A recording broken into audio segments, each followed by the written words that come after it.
Happy Black Friday, everyone. I hope everyone had a good Thanksgiving if you're stateside. And if you're not stateside, then it's just another Friday.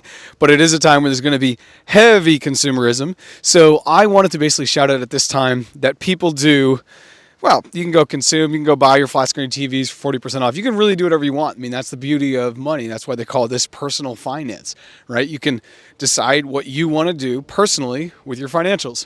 But I want to say on this Black Friday, and I know that this is something that has been brewing for maybe 12 to 16 months as we've been in kind of a crypto and an overall economic bear market for the global market, is that I think it's on days like this where there's such crazy consumerism and there's such a push, a societal push to go out and consume, to really think about doing the opposite.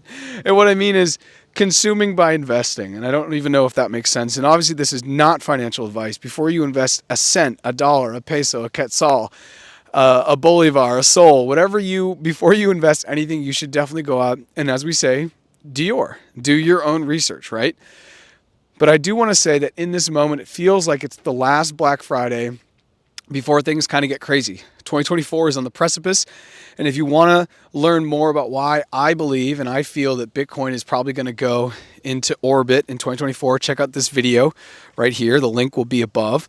Go check that out. It's only about a 3-minute video.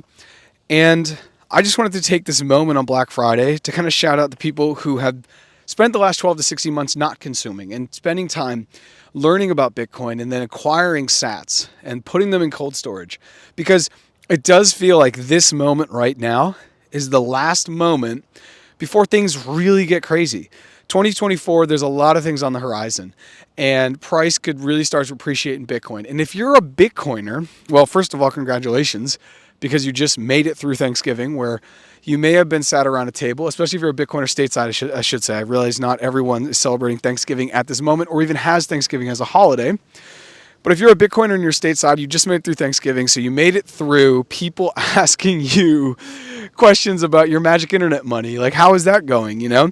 And if you're like me, you may have helped other family members get in the last bull run, and, well, their bags may be down, their portfolios may be down. So talking people through that and talking people through the idea of zooming out, you know, the trend is your friend. Let's look a little bit long term. Let's change our time horizon. This is something that's very, very important when we think about Bitcoin.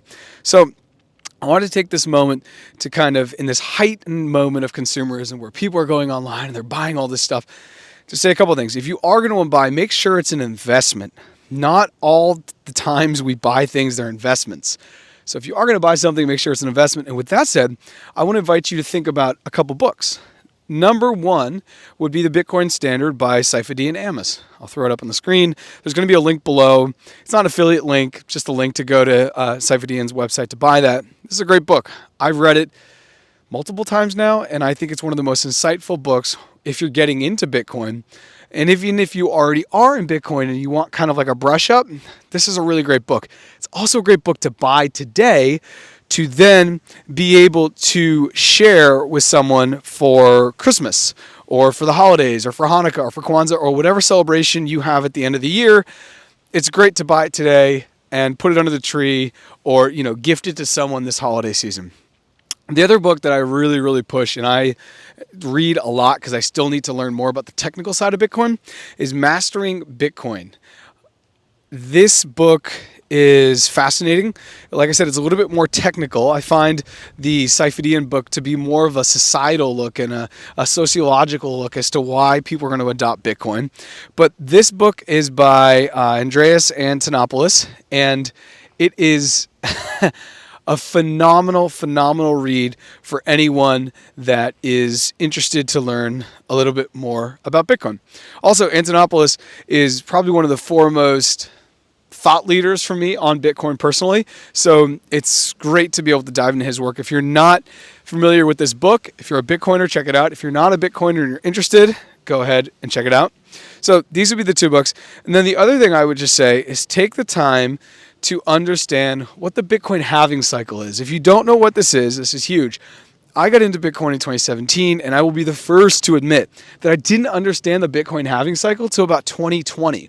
So all 2017, I was just riding the wave. I got in, you made a bunch of money, and then the whole thing just falls apart. And I didn't really understand how it was a part of two different cycles. The first is the Bitcoin halving cycle, how the block reward works, how the block reward incentivizes the miners to continue to secure the network.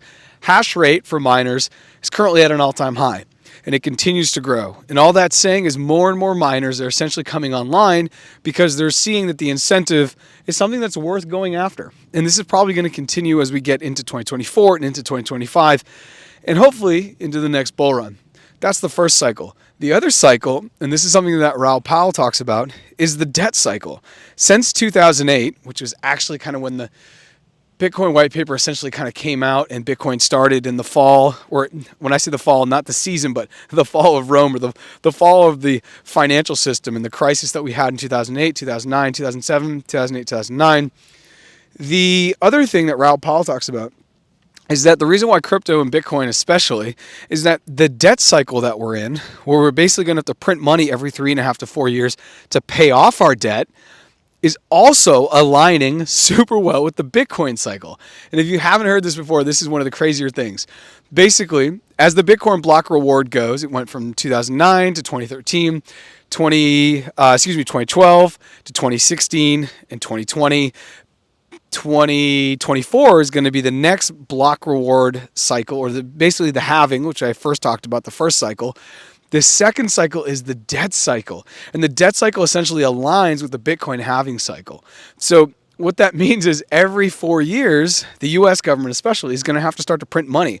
So we may see printing happening in 2024, which also aligns with the halving cycle, right? And the halving of the block reward that is given to the miners. If none of this makes sense, that's okay. It took me a while to kind of understand how these two things align, but essentially, the U.S. government may be printing the money that is world reserve currency. They may be printing trillions of it as the demand for Bitcoin increases, as I talked about the hash rate, as the supply that is basically put out to the network as a reward for securing the network gets cut in half. And if that happens again, I think we will see crazy things happen in 2024. So hopefully all of this made sense. I kind of just wanted to share my candid Black Friday thoughts about Bitcoin, about the network, and about kind of the moment we're in. Because I do think this is kind of like the calm before the storm being 2024. The storm being where these 4 things, like I said, check out this video, may or may not happen. And if they all happen in the same 3 to 6 month window, we may see crazy price appreciation in the Bitcoin network. And we're going to see more interest come in. We're going to see potentially institutional interest. And basically, if you're a Bitcoiner or you've been into crypto and you've been DCAing this entire bear market, people may be calling you. People may be texting you. For me, and this is such an anecdotal metric, over the last 2 weeks, people from my college, people from my graduate work, people from my professional experience for the last 10 years have been reaching out through LinkedIn, through Instagram, through Twitter, and just saying, hey man, what's going on with Bitcoin? Because from the beginning of this year till now, Bitcoin is up 30% maybe.